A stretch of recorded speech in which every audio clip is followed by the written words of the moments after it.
Alcorn State is the king of close games, but there's two ways that you can look at that title. Also, Howard has a duo that should lead them to success this year and the 2 years afterwards. Oh yeah, it's Locked On HBCU.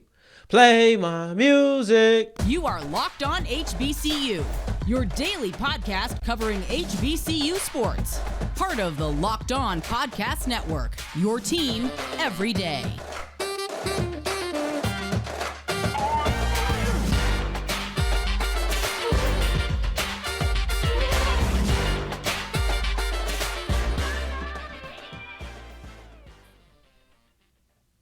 What's going on, family? Welcome back to another episode of the Locked On HBCU podcast, your number one daily one-stop shop for everything HBCU athletics, Monday through Friday, part of the Locked On Podcast Network, your team every day. And I, of course, am Darian Gray, a.k.a. the Mouth of the South, Texas Southern alum and former TSU Herald Sports editor. Thank you for going on this journey with me, making Locked On HBCU your first listen of the day every day. And remember, just because the mic cuts off does not mean that the journey's over. It just means it's time to follow me on Twitter at South Exclusives, which you can find right here at the bottom of the screen on this beautiful graphic they created for us. But if you're on the audio side of things, don't forget the S on the end of South Exclusives. And today's episode is brought to you by FanDuel, the official sports book of the Locked On Podcast Network. Get started today at FanDuel.com/LockedOn. Make every moment more.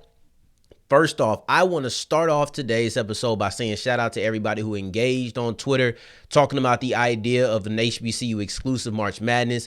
Whether you liked the idea, didn't like the idea, thought that finances were more important. Of course, I wasn't speaking on finances, and you know that if you checked out the show, of course. But some people just saw it on Twitter. All of that. I loved all of the discourse around it. Makes me want to do more of these things and get more of these conversations going because I was just interested to hear how you guys felt. Now let's move into today's episode now that I've showed y'all my gratitude for that. And Alcorn State is the king of the close games, and they sit alone at the top of the SWAC. So, yeah, they're the king of the SWAC at the moment. But I also feel like if we're discussing their path there, you can't help but call them the king of the close games. And I do believe that there's two ways to really look at that. And I'm going to talk about them. But first, we have to talk about the close games because I do need to illustrate just how frequent of an occurrence that their close games are. Now, once again, this is in no disrespect because they have some really nice out-of-conference wins over Wichita State and Stephen F. Austin, I believe they were. Those are nice wins. Alcorn State is a good team. There's no denying that. So let's just get that out of the way because some people might want to use the fact that games have been close as a way to kind of discredit what they've been able to accomplish. I think that they played or won games while maybe not playing their best, but they learned something in there. But I'm getting a little ahead of myself with the two ways that you can take it. So let me first set the scene and tell you how many games they've had that were close. So they're currently on a 5-game win streak. They've won 11 games total. Out of the 5 games they won in a row, 4 of those games, 4 of the last 5 games that they've won in a row have been decided by a singular shot, whether that's 3 points or 2 points. 2 other games earlier in the season against Prairie View and Texas Southern, actually to start their, I think that might have been to the second and third or maybe third and fourth games that they played in SWAC play, went to overtime. So either it's really close or OT. That's 6 out of 11 victories that you've had, not to mention the Jackson State game, which opened up the season, which you actually lost that game by a point. So you combine all of that together, that's 6 victories, 7 total games in SWAC play in which the score has been within a point or point to 3 points or overtime. All close games, but they're 6-1 in those games. So they're the king of the close games, right? And now here comes the two ways that you can look at this.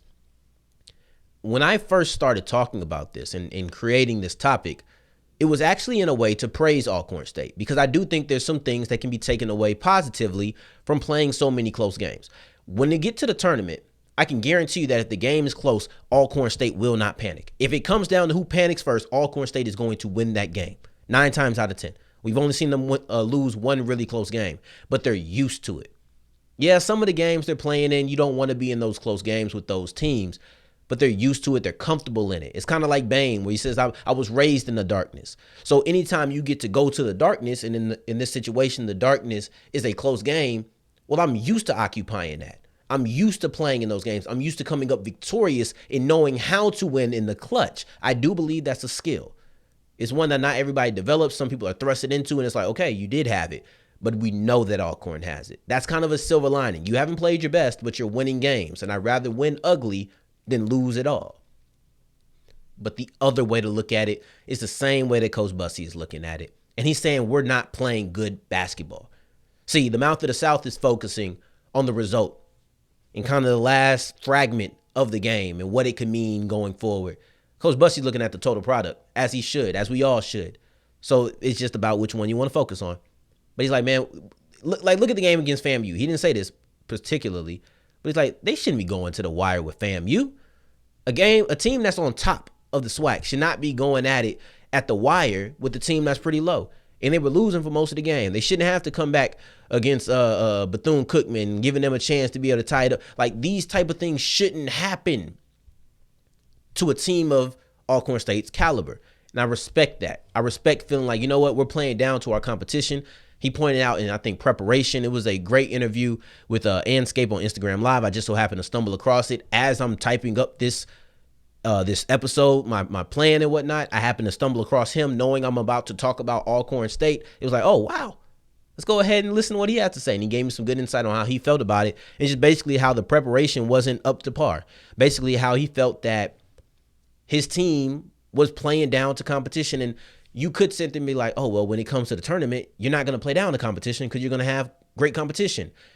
But there's certain habits that I feel form from playing down to competition that can rear its ugly head even when you're playing against good teams.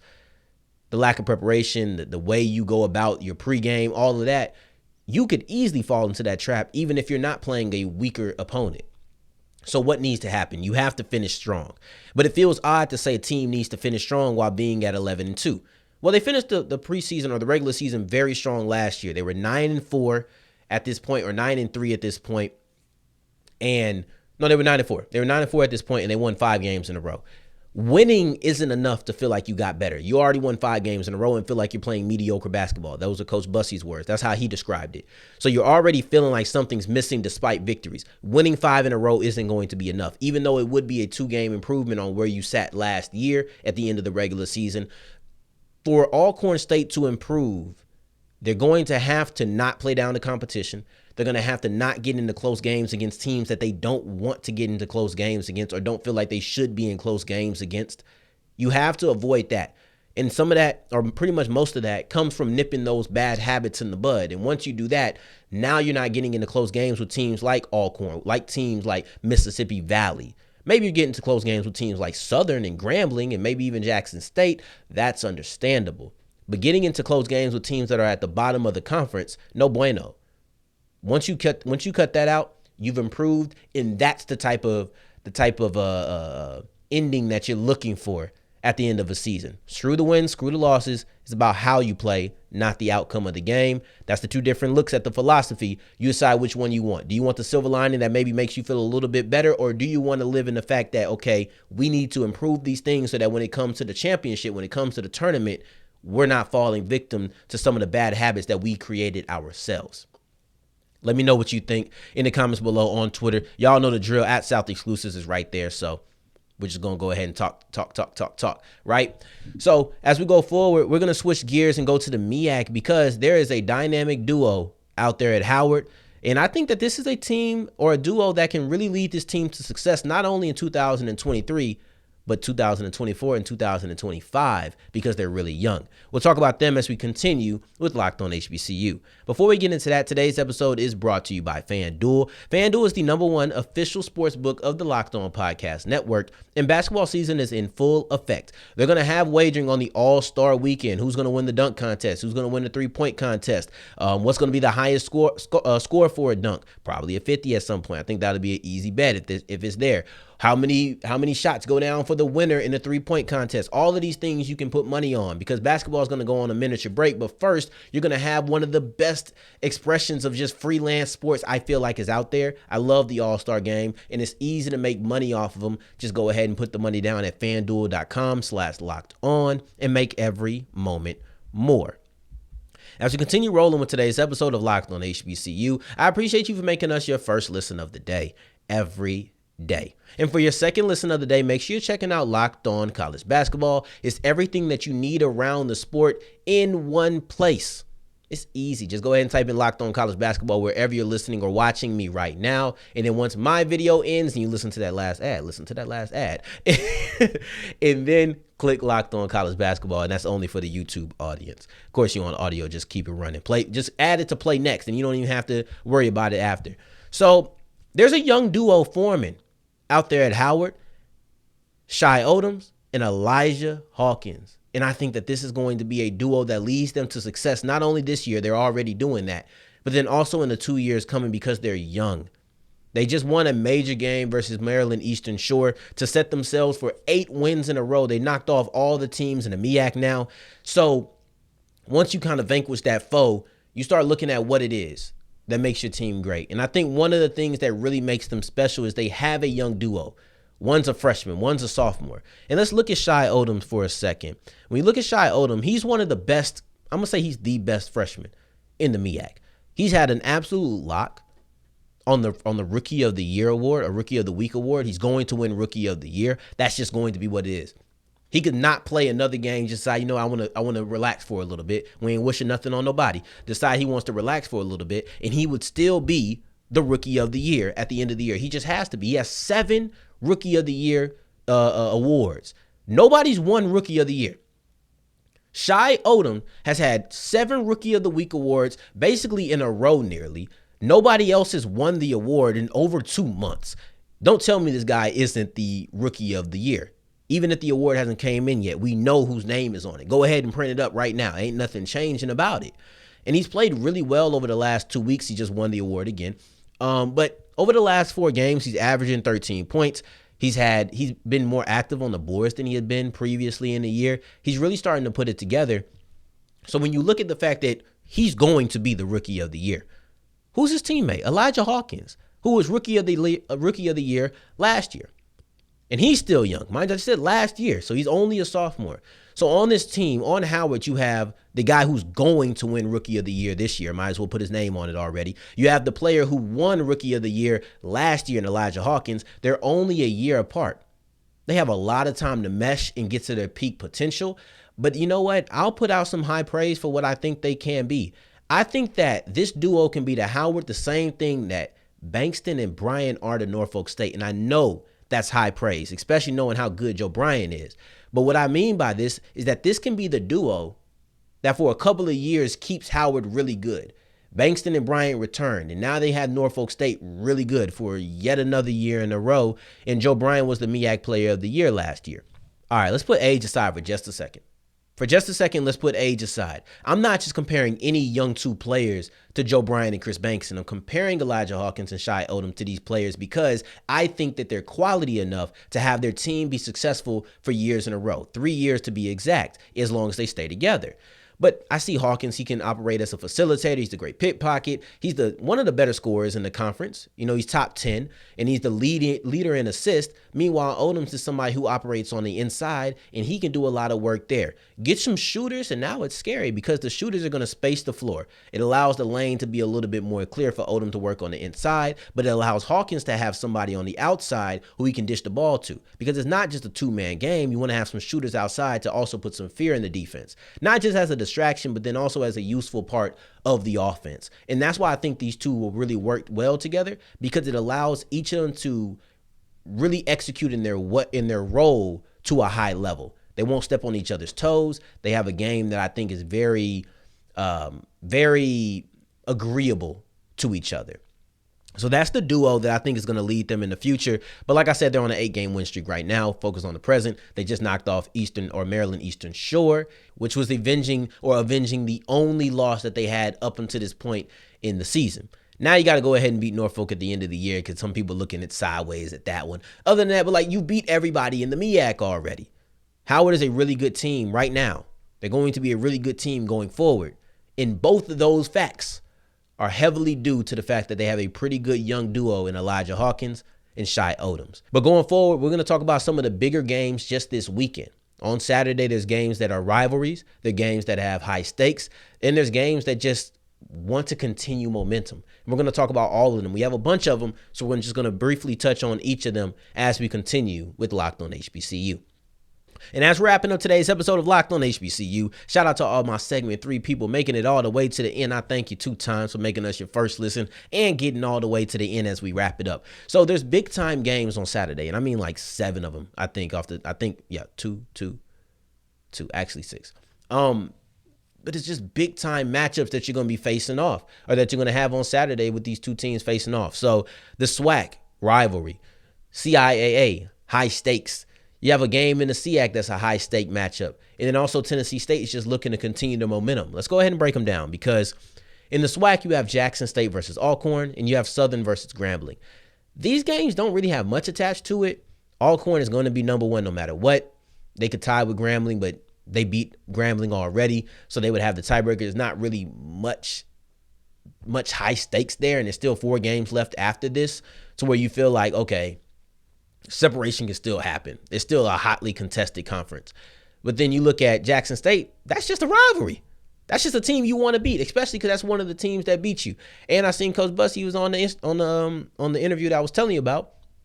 He said this is his first time going to Jackson State as a head coach where there are actually going to be fans there. He went at one time, or the first time it was canceled due to COVID, and then the second time students weren't even on campus at the time. School was still out. So now he gets to have a different environment. But then you have Southern versus Grambling, yet another rivalry game where it's just bragging rights. But this one has a little bit more at stake in the sense that these 2 teams, whoever wins is going to be second place. Whoever loses is going to be third place. Because Southern's a game behind, but they also knocked off Grambling the first time, so they have the tiebreaker if it came to that. And I kind of don't want to look at tiebreakers a little too early, because we've done so much with tiebreakers already. When it came to the CIAA, I want to take another approach to it and just look at it as being a tie. But Southern is looking to win this game. They've had some tough losses. They've had some really tough losses over the last couple of games, and they're looking for a rebound. But this game is going to be a part of the All-Star weekend.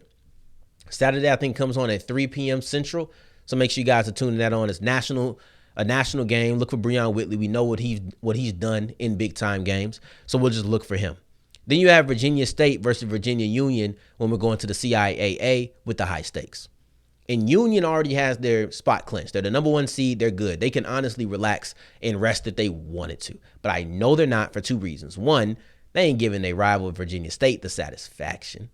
And 2, they're probably just a team that's like, you know what? We don't want to have co-champions. We don't want that. We don't want to share the limelight with anybody. We are the best team. That's the reason we're number 1 seed. We're just going to go ahead and knock off Virginia State. And now we will have our own individual champion and not have to, or championship, and not have to share it with anybody.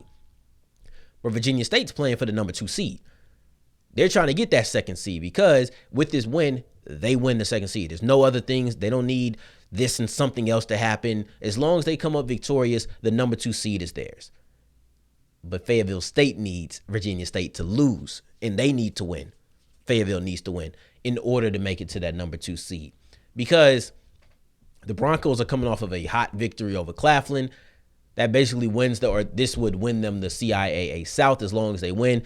I don't really want to get into the tiebreaker, because I don't know what it's going to be. I don't know what the next tiebreaker is if they lose. Let's just go ahead and win and not have to worry about that. But if they do lose, then they'll be right there with Winston, or right there with Claflin, in a tie as long as Claflin wins.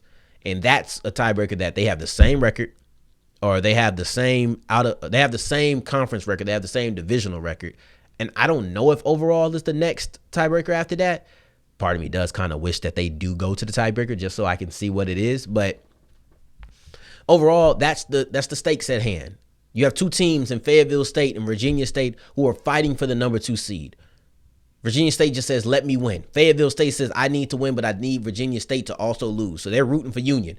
There's some Union fans right now, because as long as Union wins, then they're probably feeling a little bit more comfortable. But I think the games are at the same time, so they won't even actually know. Now you go to the SEAC, because we're just going to keep it D2. Morehouse versus Benedict. These 2 teams face off, and whoever wins, if Morehouse wins, it'll be a tie. And I think Morehouse would have the lead. It would be tough to really break it down, but there's still a couple of games left. Meanwhile, if Benedict wins, they just extend their lead. They're already number 1. They're 14-5, have the best record in the conference, both as far as most victories, because there's 2 teams in the opposite division that have the same amount of losses, but nobody has more wins than Benedict. So you're really just expanding your lead at that point. So that's kind of what's at stake there. And in Tennessee State, they're on fire, but they're facing Morehead, who was the number one team in the OVC. And being the number one team in OVC comes with a lot of quality players. And I think that Tennessee State knows one very well, and that's Mark Freeman. He had a career high 30 points against them the first time that they faced off. Can't have that happen again. You're not going to win if you let that happen again. It's just not a recipe for success. It's something that you have to avoid. It's something that you need to make sure you don't fall victim to it again. You need to make sure that your guy, J.R. Clay, has himself a game like that. Maybe he needs to drop a career high. You need to make sure that your players who have been special continue to be special, because you're on a 5-game win streak, and the only way that you can take it to 6 by facing the best team in the conference is by making sure that you bring your star players to the table and they show up. No other way around it. No other way to it. That's a must happen if you want to win this game and continue your momentum and make it 5, 6, and then 7 after that. So I appreciate you for making us your first listen of the day every day. And for your second listen, make sure you're checking out Locked On College Basketball. On Monday's episode, we're going to be back breaking down and previewing the CIAA tournament, because by the time that we return, all the seedings will be together, all the matchups will be together, and we will spend part of Monday breaking down what to look forward to, or what I'm looking forward to in the tournament of 2023. But in the meantime, in between time, I appreciate you guys, man. And if you're looking for me, you can find me on Twitter at South Exclusives. Until the next time that we hear each other, family, take care, stay blessed. Peace.